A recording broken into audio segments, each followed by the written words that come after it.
नमस्कार, स्वागत है आपका बिहार समाचार में। बिहार में भारी बारिश का अलर्ट जारी किया गया है। साथ ही नेपाल द्वारा पानी छोड़े जाने के कारण बिहार के कई जिलों में बाढ़ ने तबाही मचाकर रख दी है। साथ ही बिहार वालों के लिए सरकार ने कई योजनाओं की शुरुआत कर दिए हैं, तो वहीं गरीबों के लिए भी कई बड़े ऐलान किए गए। आज की बिहार की प्रमुख और काम की खबरों पर बात करने से पहले आपसे एक छोटी सी अनुरोध है, कृपया वीडियो को एक प्यारा सा लाइक अवश्य कर दीजिएगा। आपका लाइक करना ही हमारी मेहनत का फल होता है। बिहार में इतने दिनों से बारिश नहीं हो रही थी। बारिश नहीं होने से बिहार सूखा पड़ा हुआ था, लेकिन अचानक से इतनी बारिश हो गई कि बिहार के कई जिले अब डूबने लगे हैं। बिहार के कई जिलों में बाढ़ आ गया है। खैर, किसानों के खेतों में पानी लगा है। जो इलाके सूखे पड़े थे वहां लगातार बारिश से किसान खुशहाल भी नजर आ रहे हैं। लेकिन आज मौसम विभाग ने बिहार वालों के लिए सबसे खतरनाक अलर्ट जारी कर दिया है। बिहार के कई जिलों में आज बारिश का रेड अलर्ट तक जारी कर दिया गया। मौसम विभाग ने लगभग बिहार के सभी जिलों में बारिश का अलर्ट जारी किया है। साथ ही पूरे बिहार में वज्रपात और तेज आंधी चलने का भी अलर्ट जारी किया गया।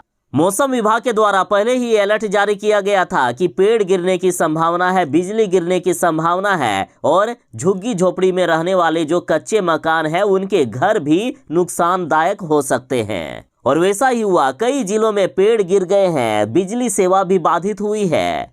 साथ ही बिहार में वज्रपात से लगभग 10 से 12 लोगों की मौत की सूचना आ रही है। वैसे तो पूरे बिहार में बारिश का अलर्ट जारी किया गया है, लेकिन इन जिलों में अपेक्षाकृत ज्यादा बारिश होगी। ये जिले हैं पूर्वी चंपारण, पश्चिमी चंपारण, सिवान, सारण, गोपालगंज, सुपौल, अररिया, किशनगंज, सहरसा, पूर्णिया, सीतामढ़ी, मधुबनी, मुजफ्फरपुर, दरभंगा, वैशाली, शिवहर, समस्तीपुर, भागलपुर, बांका, मुंगेर, खगड़िया, जमुई और पटना, गया, नालंदा, शेखपुरा, नवादा, बेगूसराय, लखीसराय, जहानाबाद। साथ ही बिहार के जिन जिलों में बारिश का रेड अलर्ट जारी किया गया है, यानी सबसे खतरनाक वाली बारिश होने वाली है, वे जिले भी जान लीजिए। ये जिले हैं अररिया, पूर्णिया, किशनगंज, कटिहार, सुपौल, मधेपुरा और सहरसा। यहाँ सबसे भयानक बारिश हो सकती है, अतः बिहार वाले जरा सावधान रहिएगा। बिहार में फिर से बाढ़ का खतरा मंडराने लगा है। गंगा, गंडक और बागमती लाल निशान के पार चली गई है। बाढ़ के खतरे ने लोगों को अब डराना शुरू कर दिया है। कई लोग अभी से ही पलायन को मजबूर हो रहे हैं। देखिए, बिहार की गंडक, गंगा, घाघरा, बागमती और कोसी समेत सभी प्रमुख नदियों के जलस्तर में लगातार बढ़ोतरी देखी जा रही है। देखिए, नेपाल में लगातार बारिश हो रही है। नेपाल लगातार बिहार में पानी छोड़ता जा रहा है, जिससे बिहार की कई नदियों में उफान आ गया है और जिसकी वजह से बिहार के मैदानी और निचले इलाकों में बाढ़ की स्थिति काफी ज्यादा विकराल हो गई है। देखिए, बागमती नदी के कारण सीतामढ़ी और शिवहर के कई इलाके डूबने लगे हैं, तो वहीं कमला नदी के कारण मधुबनी और जयनगर के कई इलाकों में बाढ़ का पानी घुस गया। कोसी नदी भागलपुर और कई इलाकों में तबाही मचाए हुए हैं, तो वहीं गंगा नदी पटना के गांधी घाट, हाथीदह के पास निचले इलाकों में तबाही मचा रही है। गंडक नदी पश्चिमी चंपारण और गोपालगंज के दियारा इलाकों में भीषण तबाही मचा रही है। चलिए, बाढ़ तो आना ही था, क्योंकि हर साल बिहार में तबाही देखी जाती है, लेकिन सरकार हर साल की तरह बिहारियों को धोखा देते हैं। इस बार भी बिहार डूब रहा है और सरकार के कोई लोग देखने तक नहीं जा रहे हैं। गरीब जनता को बाढ़ के पानी में मरने के लिए छोड़ दिया जा रहा है। कोई पूछने वाला नहीं है, कोई देखने वाला नहीं है। सरकार बस तमाशा देखने का काम कर रही है। और वैसे भी सरकार के कुछ भ्रष्ट नेता लोग हैं जो चाहते ही हैं बिहार में बाढ़ आए और उनकी बाढ़ के दिनों में सबसे ज्यादा कमाई हो सके।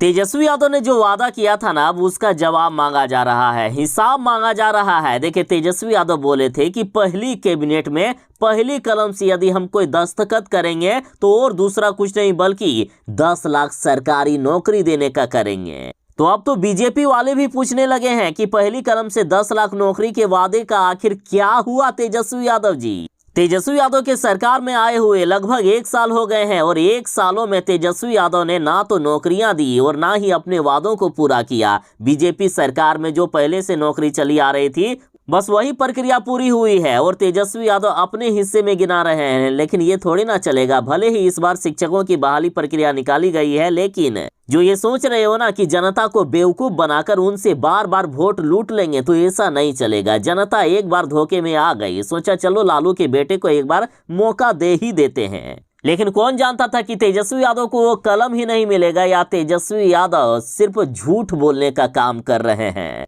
तेजस्वी यादव के झूठे वादों की लिस्ट लंबी है, आप जानोगे ना तो हैरान हो जाओगे। तेजस्वी यादव ने किसानों का कर्ज माफ कर देने तक का वादा कर दिया था, जो तेजस्वी यादव की शायद औकात नहीं है किसानों का कर्ज माफ करने की। औकात की बात यहाँ इसलिए की जा रही है कि एक साल में कम से कम एक बार भी तो रिपीट कर देते तेजस्वी यादव जी कि हमने किसानों का कर्ज माफ करने का भी वादा किया था। और सुनिए, परीक्षा फॉर्म भरने के लिए बिहार के युवाओं को आवेदन शुल्क नहीं लगेगा। परीक्षा केंद्र तक की यात्रा भी फ्री कर दी जाएगी। और जब तक बेरोजगार युवाओं को नौकरी नहीं मिल जाएगी, तब तक उन्हें 1500 रुपए बेरोजगारी भत्ता हर महीने दिया जाएगा। तेजस्वी यादव नीतीश कुमार जी को तो पलटू राम कहते हैं। अब यदि तेजस्वी यादव को फेंकू राम कह दिया जाए ना, तो शायद ये गलत नहीं होगा। बिहार एसटीईटी 2023 का नोटिफिकेशन जारी हो गया है। बिहार माध्यमिक शिक्षक पात्रता परीक्षा के लिए नोटिफिकेशन जारी कर दिया गया। 23 अगस्त तक इसके लिए आवेदन किया जा सकता है। फॉर्म भरने की शुरुआत 9 अगस्त 2023 से ही हुई है और 23 अगस्त 2023 तक लास्ट डेट रखा गया है। यदि एप्लीकेशन फी की बात करें तो जनरल, बीसी और ईडब्ल्यूएस वालों को 960 रुपया लगेगा। SC, ST और PH कैंडिडेट को 760 रुपया लगेगा। और दोनों पेपर के लिए देना चाहते हैं तो जनरल, बीसी और ईडब्ल्यूएस को 1440 रुपये और SC, ST और PH कैंडिडेट को 1140 रुपये। एज लिमिट की बात करें तो मिनिमम एज 21 साल मांगा गया है और मैक्सिमम एज 37 साल तक मांगा गया है। और फीमेल कैंडिडेट के लिए मैक्सिमम एज 40 साल तक चल सकता है। देखिए, सेकेंडरी स्कूल के लिए पेपर 1 का एग्जाम होगा और यदि आपने ग्रेजुएशन किया है या मास्टर डिग्री किए हुए हैं, साथ में बीएड पास हैं, तो इसके लिए आवेदन कर सकते हैं। बाकी ज़्यादा जानकारी के लिए नोटिफिकेशन चेक करें। पेपर 2 जो सीनियर सेकेंडरी के लिए होगा, इसमें यदि मास्टर की डिग्री लिए हुए हैं, साथ ही बीएड भी पास हैं, तो आवेदन किया जा सकता है। आवेदन करने के लिए आधिकारिक वेबसाइट www.bseb.nic.in पर जाएं अथवा www.bsebstt.com पर जाएं। नेपाल द्वारा पानी छोड़े जाने के कारण बिहार के कई जिलों में बाढ़ आ गया है। गंडक में उफान से गोपालगंज के कई इलाकों में पानी घुस गया है। लोग कह रहे हैं कि कोई देखने के लिए भी नहीं आता। गोपालगंज जिले के दियारा इलाके के लोगों ने पलायन भी शुरू कर दिया है। बिहार की सबसे बड़ी समस्या बाढ़ है। इस कारण हर साल लाखों लोग बेघर हो जाते हैं। किसानों की खेती बाड़ी सब कुछ बर्बाद हो जाता है। कहने के लिए सरकार हर साल बाढ़ से बचाव के लिए कटाव रोधी काम के नाम पर करोड़ों रुपए खर्च करती है, लेकिन सारे खर्च नदी की तेज धारा में बह जाते हैं। और इस साल तो हर साल से रिकॉर्ड तोड़ खर्चा किया गया है। 900 करोड़ रुपए लगभग खर्च किए गए हैं, लेकिन सारे खर्च बेकार, या यूं कहिए कि ये सारे पैसे भ्रष्ट नेताओं की कहीं जेब में ना चले गए हो। जरा तस्वीरों में देखिए, गोपालगंज के सदर प्रखंड के स्कूल परिसर में किस तरह से पानी घुसा हुआ है। अब बताइए यहाँ बच्चे पढ़ेंगे कैसे। गोपालगंज के लोग कह रहे हैं कि नेता सिर्फ वोट मांगने के लिए आते हैं, चुनाव के बाद कोई हाल जानने के लिए भी नहीं आता है। अब जनता में इतना ज्यादा आक्रोश है कि कह रहे हैं कि इस बार जब नेता लोग वोट मांगने के लिए आएंगे ना, तो लात मारकर उनको भगा देंगे। जनता कह रही है कि गजब की यहाँ हालात है, जब हम अपने घरों में रह ही नहीं पाएंगे। हर साल हमें बाढ़ में काफी परेशानी होती है। हमारे जो साल भर की कमाई है वो सब कुछ बर्बाद हो जाता है। घर द्वार सब डूब जाता है, सारी कमाई ही खत्म हो जाती है। तो क्यों हम वोट देंगे इन भ्रष्ट नेताओं को और इन धोखेबाज नेताओं को। साथ ही नीतीश कुमार और तेजस्वी यादव ने जो वादा किया था कि इस बार बाढ़ में नहीं डूबने दिया जाएगा, लेकिन इस बार भी बिहार बाढ़ में डूब रहा है। तो सरकार के प्रति भी जनता का आक्रोश बढ़ता जा रहा है। बिहार वालों के लिए बड़ी खबर है। देखिए, साइबर ठगी में कई लोगों के पैसे मारे गए हैं, लेकिन अब बड़ी खबर है कि साइबर फ्रॉड के शिकार लोगों को अब पैसे वापस किए जाएंगे। 20 करोड़ 55 लाख रुपए वापस होंगे। यह राशि विभिन्न बैंकों के सहयोग से पीड़ितों के खाते में वापस की जाएगी। बिहार में 26 फरवरी 2023 से साइबर ठगी के शिकार लोगों की national cyber crime reporting portal helpline number 1930 call centre के माध्यम से शिकायत दर्ज की जा रही है। फरवरी 2023 के पूर्व एवं बाद के दिनों में दर्ज शिकायतों के आधार पर बैंकों में होल्ड कराई गई राशि को वापस कराने की दिशा में अब पहल शुरू हो गई है। अब तक बिहार में साइबर अपराध से जुड़े 962 एफआईआर दर्ज हुए हैं और इनमें से लगभग सभी के पैसे वापस होने वाले हैं। और साथ ही बिहार सरकार ने अब प्रॉपर योजना बना ली है। वैसे सभी लोगों को जागरूक किया जा रहा है, लेकिन फिर भी यदि कोई साइबर ठगी का शिकार होते हैं तो आप 1930 हेल्पलाइन नंबर पर शिकायत दर्ज करा सकते हैं। आपके पैसे भी वापस सरकार कराने का पूरा प्रयास करेगी। नियोजित शिक्षकों के लिए बड़ी खबर आ रही है। नियोजित शिक्षकों को जल्द ही राज्यकर्मी का दर्जा बिना शर्त मिल सकता है, यानी बिना परीक्षा दिए ही नियोजित शिक्षकों को सरकारी शिक्षक बनाया जा सकता है। और अब खबर है कि 4 लाख नियोजित शिक्षकों को राज्यकर्मी का दर्जा दिए जाने के मामले में उच्च स्तरीय समिति बनेगी। देखिए, इस बार शिक्षा विभाग ने ये निर्णय लिया था कि नियोजित शिक्षकों को तभी राज्यकर्मी का दर्जा मिलेगा जब वे इस बार जो बीपीएससी के द्वारा शिक्षक बहाली की जा रही है उसमें परीक्षा पास कर लेंगे। लेकिन अब खबर यहां तक आ रही है कि हो सकता है कि कुछ छोटा मोटा विभागीय परीक्षा ली जा सकती है। हालांकि मुख्यमंत्री नीतीश कुमार जी ने तो यहां तक कह दिया है कि शिक्षकों को राज्यकर्मी का दर्जा कैसे मिलेगा ये मुझ पर छोड़ दें। और अब सुर्खियों से खबर आ रही है और कई नेताओं ने बयान भी दिया है कि नीतीश कुमार जी का मन है कि 15 अगस्त को गांधी मैदान से नीतीश कुमार जी राज्यकर्मी का दर्जा दिए जाने की घोषणा कर सकते हैं। खैर, जो भी हो, नियोजित शिक्षकों के लिए अब सरकार ध्यान दे रही है, क्योंकि एक बड़ा वोट बैंक है नियोजित शिक्षकों के पास। सरकार नियोजित शिक्षकों के वोट बैंक को कभी भी हाथ से नहीं जाने देगी। इसलिए नियोजित शिक्षकों की मांगों पर विचार हो रहा है। जल्द ही इनकी मांग पूरी हो सकती है। सन ऑफ बिहार के यूट्यूबर मनीष कश्यप को बड़ी राहत मिली है। अब मनीष कश्यप बिहार में ही रहेंगे, पटना की जेल में रहेंगे। मनीष कश्यप को अब तमिलनाडु नहीं जाना होगा। मनीष कश्यप को कई मामलों में बेल मिल गई है। पटना सिविल कोर्ट ने मनीष कश्यप को कई मामलों में जमानत दे दी है। और तमिलनाडु में जो अभी केस चल रहा है उसकी सुनवाई अब वीडियो कॉन्फ्रेंसिंग के माध्यम से बिहार से ही हो जाएगी। मनीष कश्यप जब कोर्ट से बाहर निकल रहे थे तो मनीष कश्यप के आंखों में आंसू थे। समर्थक कह रहे थे कि रोना नहीं, आप रोना नहीं, हम आपके साथ हैं। साथ ही मनीष कश्यप के समर्थक मनीष कश्यप पर फूलों की बरसात कर रहे थे। मनीष कश्यप जयकारे के नारे लगाए जा रहे थे। मनीष कश्यप की एक ही चाहत थी कि वे बिहार में रहे, चाहे कोई भी सजा दे दिया जाए, लेकिन बिहार उन्हें वापस ले आया जाए। और बिहार आकर मनीष कश्यप की आंखों से आंसू छलकने लगे।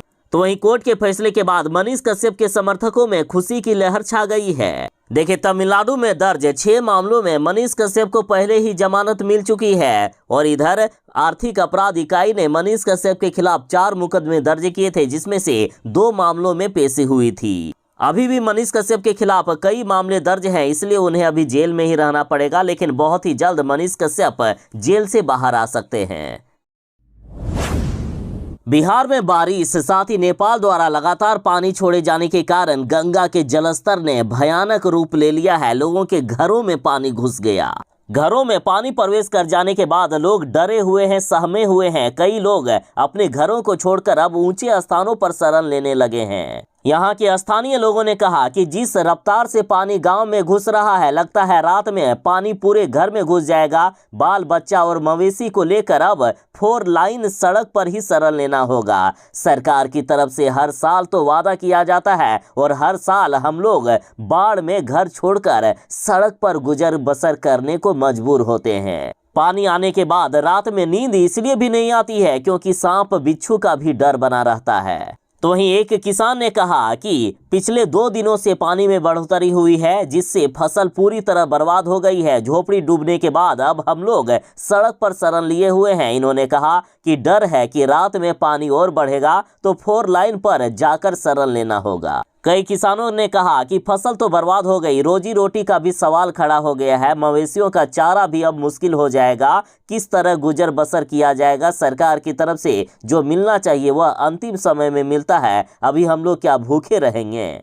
देखिए, चाहे बीजेपी वाले हो या महागठबंधन वाले, जो भी इन गरीब लोगों का, इन बाढ़ग्रस्त लोगों का दर्द समझ लेगा ना, उसे फिर कोई भी ताकत नहीं हरा पाएगी। बिहार में जनता बढ़ चढ़कर उनको वोट देगी, लेकिन सब लोग अपनी जेब भरने के लिए लगे हुए हैं। कोई बिहार में बाढ़ की समस्या पर बात ही नहीं करना चाहता है। अब लीजिए, हर बार की तरह इस बार भी गोपालगंज का सदर अस्पताल बाढ़ के पानी में डूब गया है। प्रशासनिक दावे की पोल खुलते हुए देखिए किस तरह दिख रहा है, किस तरह सरकार जनता को धोखा देती है, सिर्फ झूठे वादे करती है और जनता के बजट के पैसे को किस तरह लूटा जाता है। जरा देखिए गोपालगंज का सदर अस्पताल किस तरह से डूबा हुआ है, रास्ते किस तरह से डूबे हुए हैं, जनता के पैसे को देखिए किस तरह लूटा जा रहा है। बरसात का पानी जमा हो जाने की वजह से मरीजों में इन्फेक्शन बढ़ने का खतरा है। अब यहाँ मरीज ठीक होने के लिए आएंगे या बीमार पड़ने के लिए, कुछ पता ही नहीं है। नाले का गंदा पानी, लेटरिन का पानी अस्पताल की इमरजेंसी वार्ड समेत पूरे परिसर में फैला हुआ है। अस्पताल में मरीज व उनके परिजन पानी के बीच इलाज कराने को मजबूर हैं। पटना वालों के लिए बड़ी खबर है। पटना में वाहन चलाते समय यदि मोबाइल पर बात की तो अब 5,000 रुपया का जुर्माना लग जाएगा। ध्यान दीजिएगा, ये नियम वाहन चलाने वाले पर ही लागू होगा, पीछे बैठने वाली सवारी पर लागू नहीं होगा। चाहे बाइक हो, कार हो, ऑटो हो, ई रिक्शा हो या अन्य वाहन चलाने के दौरान यदि कोई भी मोबाइल पर बात करते हुए पकड़े गए तो उन्हें अब नहीं छोड़ा जाएगा। ऐसा करते हुए अगर आप सीसीटीवी में कैद हो गए या ट्रैफिक पुलिस ने पकड़ लिया तो 5,000 रुपया का चालान कट जाएगा। चालान की राशि 3 महीने के अंदर जमा करनी होगी, वरना कार्रवाई होगी।